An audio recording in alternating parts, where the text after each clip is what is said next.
Thank you, Deepak, for organizing Sages and Scientists again. For me, this is particularly personal this year because the land from where the sages came is suffering deeply. It's the land which inspired me.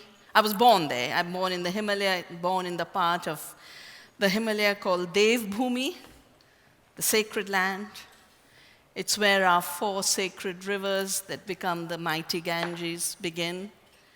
It is the land where at the source of these rivers, at 800 AD, Adi Shankaracharya set up the 4 shrines, Kedarnath, Badrinath, Yamunotri, Gangotri. Until a few years ago, they were shrines. They were for pilgrimage. But now, the land has been redefined. If we could stop at that image. Can we stop at that image? Yeah. Dev Bhumi has been redefined to be Urja Pradesh. Urja means electricity. And it's like we have an obsession with energy, consumptive energy. 500 dams are planned on the tributaries of the Ganga. More than 50 have already been built. And these dams create tunnels, hydro projects. All the debris is dumped on the riverbed. There are parts of the river I've seen that are now not flowing, and parts that have risen 40 feet because of the dumping. And the tunnels are made by blasting with dynamite. Homes are cracking, the mountains are cracking. If you could move back one. So one of the dams submerged the most important deity of our region, ancient. Her name is Dhari Devi. She is a Shakti. She's one of the 108 Shakti Peeths, sources of feminine energy. And as you will see in the slide, when the minute Dhari Devi, her shrine was broken, the calamity struck Kedarnath. And you will see how Kedarnath, which is the abode of Shiva, and today you are dressed in a Shiva, Deepak, I notice. Her Kali is known to unleash fury. The other temple to which she is related, half the body fell at Dhari Devi, half the body of Parvati, and the other half at Kalimat. Kalimat, the shrine, is just the Sri Chakra that was shown yesterday by Dr. Kak, the symbol of feminine energy, the creative force of the universe. We can go to the next.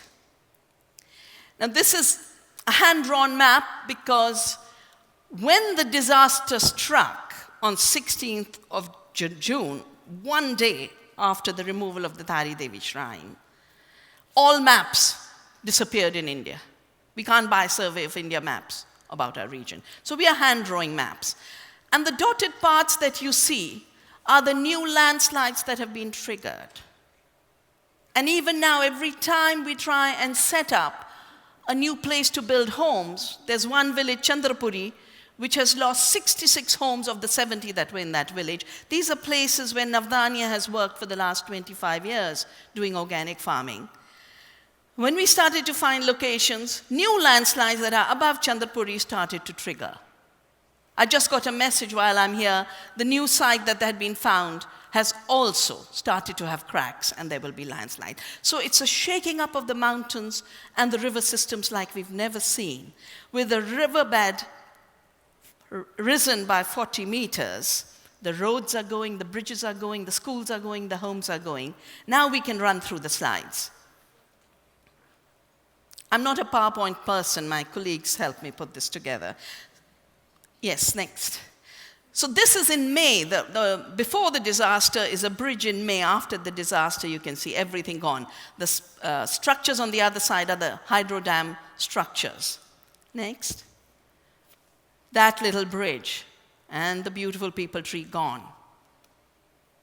3 days apart, this bridge has been washed off, and my colleagues are walking across planks. This beautiful river that flows from Kedarnath, Mandakini, blue water, one of the most beautiful rivers. If I was going to have a boy, I was going to name a girl, I was going to name her Mandakini. That's the name of the river. Today she is in fury. Next. Next.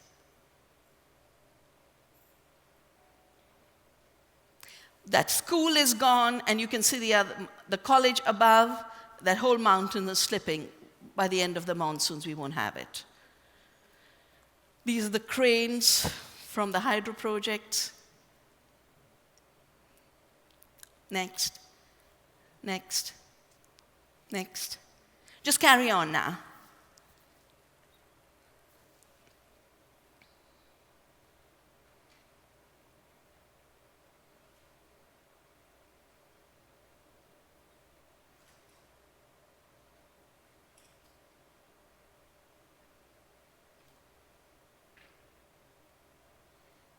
That's how people are living in tents. Those temples are all gone. That's Kedarnath.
Thank you.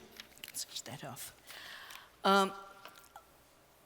I see this disaster as a result of the monoculture of the mind. A monoculture of the mind that forgot that mountains have many, many purposes. My sisters of Chipko, 40 years ago, woke up the world to realize that forests were not timber mines, that forests played a role in stabilizing the mountains. And in fact, one of the most beautiful myths and stories in India is the descent of the Ganga. That when Bhagirath did penance for Sagar, and he traveled all the way begging the Bhagirathi, the Ganga, to descend to the earth, she said, I have too much force. I will destroy the earth. You need to ask Shiva to contain me in his hair. And we've always seen Shiva's hairs as the forests of the Himalaya. So when Chipko said, don't cut these trees, they protect our mountains, because of one or two small disasters had taken place, the government was forced to recognize that they were right when they started to spend more on disaster relief than on the logging revenues. Then they got out of logging revenues. And in 81, we got a logging ban. In 83, I did a study for our Ministry of Environment on the mining in our region, and we could show that the rocks left in the mountain performed a much bigger role economically than the minerals taken out. And yet, because of this fever of greed that has been unleashed on the world in the name of globalization, exploitation is the only value. Sacred values have disappeared. Conservation values have disappeared. Two sages, one has given his life and the other's about to give his life. Swami Niganand went on a fast and he died to protect the Ganga. Swami Sanand, who was one of India's most eminent civil engineers, hydrologists, has taught anyone in the water systems that exist in India, Dr. G.D. Agarwal. He's on a fast. He's been arrested. And all they want to do is protect the mountains and the rivers. The communities say it is the removal of the Hari Devi that is the destruction, the cause of the destruction. Of course, there are more proximate causes like the destroying of the carrying capacity of the river. We've literally stolen the riverbed from the rivers. And one of the biggest issues is to leave space for all of life as sentient beings, for human survival. You saw the images. I could go on talking about the disaster to you. But all I would like to say is the problem is serious. I invite you all to contribute, not just to the rehabilitation and a typical relief after a disaster, but rejuvenating the source of so much of the wisdom, whether it be the medicines that come for Ayurveda. This is the area where Ayurvedic medicines grow. And if we don't create a rejuvenation system, if we don't rejuvenate the knowledge, I won't go back to the map. One of the places that has been washed out is called Vidyapith. Had some of the most ancient Sanskrit texts and a Sanskrit university from where people used to learn. And of course, it's the source of water, but it's the source of some of the most resilient communities. The Kedarnath temple was at a glacier. The glacier's melted. Now there's a Chorabari lake which burst when this heavy rain came on June the 16th, and the rains haven't stopped. People are still dying. A child died the other day crossing a river. A government official died. And yet the corruption is not allowing the relief to reach the ground. There's also a silencing because of another kind of monoculture. The monoculture of a development paradigm that only sees exploitation. I work with the Bhutan government on redefining the development paradigm. The United Nations has asked Bhutan to prepare for next year a report on a new development paradigm, which puts well-being at the center, the well-being of the planet, the well-being of humans, the well-being of all species and all cultures, rather than the measurement of GDP, gross domestic product. So Bhutan evolved the concept of gross national happiness, and they centered their planning and policy on happiness and well-being. These new breakthroughs need to be developed much more. We've had so many presentations on yoga, we've had so much presentation on meditation and how it's having a huge impact on well-being. Can you imagine when a regional government in India wants to make yoga a part of a school curriculum? It is attacked as being religious fundamentalist, as if the universal, that is yoga, was a parochial sectarian practice. Malaysia wanted to introduce yoga. They were attacked. And we have a huge confusion because of the monoculture of the mind. The monoculture of the mind in a world of diversity privileges one species, one perspective, one culture above all other possibilities. Privileging leads to exclusion and disappearance, or domination and violence. And it is at the root of ecological and social collapse. The Himalaya, the sacred land of so much learning, has been reduced to a source of electricity for a short time, which then destroys the entire system from where the electricity comes. That's a monoculture of the mind. Urja Pradesh and Energy Pradesh.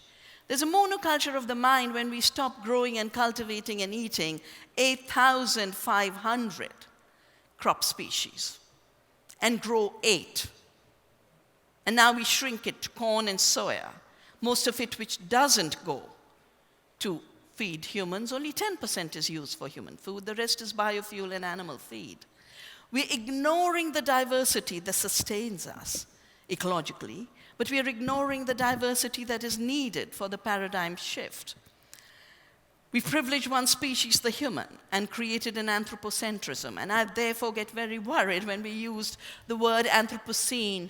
And Deepak, I would request you to not call it the Anthropic principle, because if it's something universal, let's keep it universal. It's not just about human beings. And we are not the center of the universe.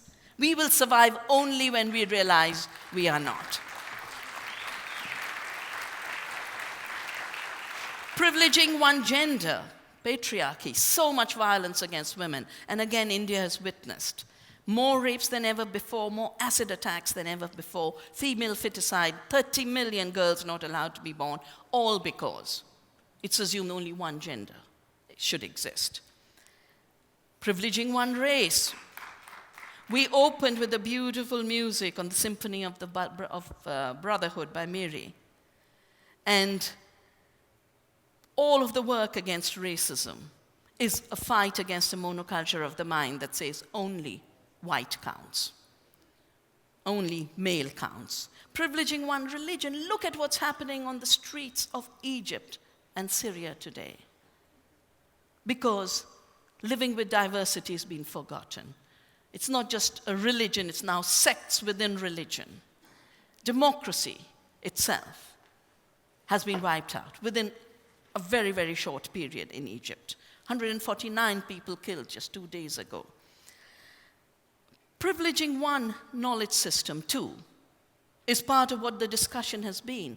A mechanistic system which actually is a failure in the real world. It's a failure in providing food, it's a failure in providing health, it's a failure in managing the health of the planet. And sadly, it gives rise to an engineering paradigm, the genetic engineering paradigm in how we deal with food. A failed system. We've created super pests and super weeds, 70 million acres of the United States overtaken by super weeds. It's not a functioning technology. It's only functioning at the level of public relations. And so many speakers, including Shiva, talked about how, at this point, the narrative is not science. The narrative is public relations for maintaining power, profit, and vested interests. And that is why science and independent science must come back center stage. And we have to move beyond a greed-based, mechanistic engineering paradigm to a co-creation, co-evolution, co-production paradigm. That's the only way we're going to get food to the last person. It's the only way we're going to get health to the last person. And it's the only way we'll get security to the last child. I'm a quantum physicist, but I've spent the last 30 years on food systems because I find it so crude that we use war chemicals when they should have totally been ended with the war itself. And now we are taking even more crude tools like genetic engineering, which are not increasing food production, they're not reducing chemical use, they are enslaving farmers. I talked last year about the farmer suicides. The figures have gone up beyond 284,000 since seed monopoly started. Seed is not an invention. Seed is a gift of life, of millennia of evolution, to be carried through into the future over millennia. GMO could be a message that is saying, God, move over.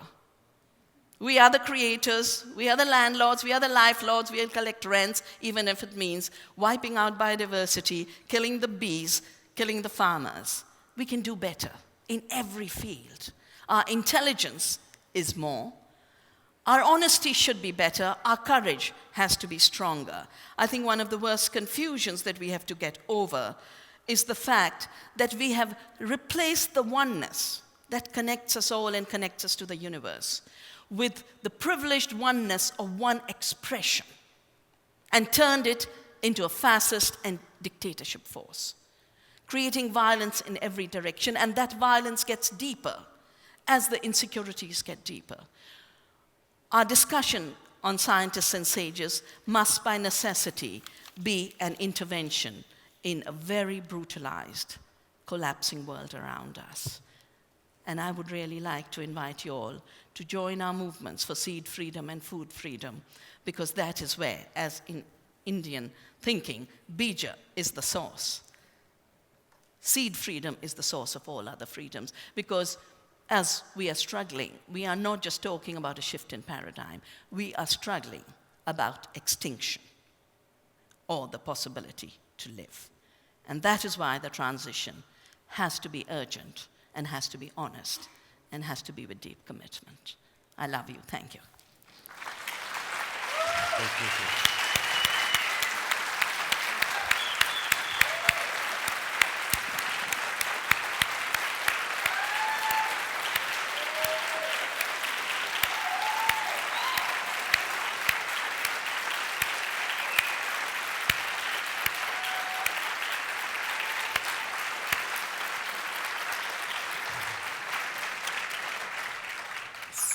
So Vandana, I mean, we've known each other for a long time. You've been struggling in this field for a long time. You've been articulate, eloquent, spoken about this, activist, enraged a lot of people. And I'm asking you, like a brother, have you made progress? Yeah, I think we have. We used to be 5 people who talked about these things. Now millions march against Monsanto. So what's the next step then? I think the next step is the real knowledgeable science that's emerging. For example, all the work on epigenetics. That's also not just affecting the field of health, it's affecting the field of food and agriculture. But it's not discussed in food and agriculture enough. And every scientist who speaks from real work is criminalized. Arpat Putsai, Seralini. I think a very important step is a network of support among the scientific community that's doing independent work, independent of corporate power. And there is that science, and there is a holistic way to look at all this, but there's a lag time, as you obviously see. So we, again, this morning heard disaster scenarios, right? But also some solutions, and you are also offering solutions through Navdanya. Yeah. Do you see how this could be accelerated on a massive scale? Do you see a role for the consciousness project for this? For sure. In fact, when I was talking about engineering, I was thinking of the fact that 40% greenhouse gases that are contributing to climate change are coming from an industrialized, globalized agriculture that's also destroying 75% of the planet, biodiversity, water, soil, and destroying human health. 1 billion people hungry, 2 billion obese. The UN has just said 43 trillion is the cost. 4.3 trillion is the cost of obesity and obesity-related diseases, including in India, where 25% children in cities are now obese because they're being made to live on a junk food diet. So the solution to climate change, the solution to health, the solution to the ecological catastrophe is really, in a very rapid way, to spread organic farming. And the place where anyone can get involved is for all these other projects to get linked. We call it Seeds of Freedom, Gardens of Hope. Even in a little balcony with one pot, you can start a garden and save a seed. In a community, in a school. And I think every health project, every community health project needs to be linked to an edible garden. Every social healing project needs to be linked not just to yoga, but also to gardening. And part of it is the change in consciousness. When you garden, you cultivate love. Yeah? You want to give love? Garden. So, and one more little thing on that. We are always made to believe that industrial agriculture feeds the world. Only 10% of corn and soy is going food. 72% of the food people eat comes from small farms. Now, doesn't it make sense to make that 82%, 72%, 100%, rather than destroy all that, starve the people, finish the planet, and have a few profits for a short time on fake projections and fake promises? How long are you staying here? I'll go tomorrow. You go tomorrow. So before you go, I think we need to, the fact is, despite all our distrust of science and technology, it's here to stay, right? A mechanistic science. I'm a quantum physicist. I have no distrust it's here. No, in I'm not theory. arguing with you. I'm only saying is how can we use that? How can we use the new global network, the new global brain, the new social media, there's President Fox from Mexico here. There are people who have, Vishal Sikka just arrived from Germany, he has the ability to connect everybody in the world instantly. Why can't this be a part of a global movement, not just India, but everywhere? Absolutely. And for example, simple thing on the Himalaya, here we are making maps with hands because all the maps have been removed, so we can't figure out. I think we need a global solidarity for the sacred Himalaya. And we need every discipline, whether it's hydrologists or geologists or remote sensing people or everyone to join. I would love for someone to verify these energy spots of the earth. It shouldn't be too difficult. These are energy spots. But also in organic farming, we do a course, a 1-month course on organic farming called A to Z of agroecology and organic farming. And where modern science comes in is recognizing the soil organisms. We can't see them with our eyes, but that little microscope. The farmer can suddenly see he was creating a desert from the soil, and now he's creating a miracle of life through organic farming. So there are all kinds of levels at which a globalized ecological science, spiritually informed, can be empowering at every level. And most important, that's why I said we have to go beyond the monoculture of the mind, because wherever a creative solution is being found from within a culture, it's slashed in the name of a monoculture. Yoga is Hindu, and therefore can't be allowed to be taught in a country where there is pluralism of religion. Or where it came from.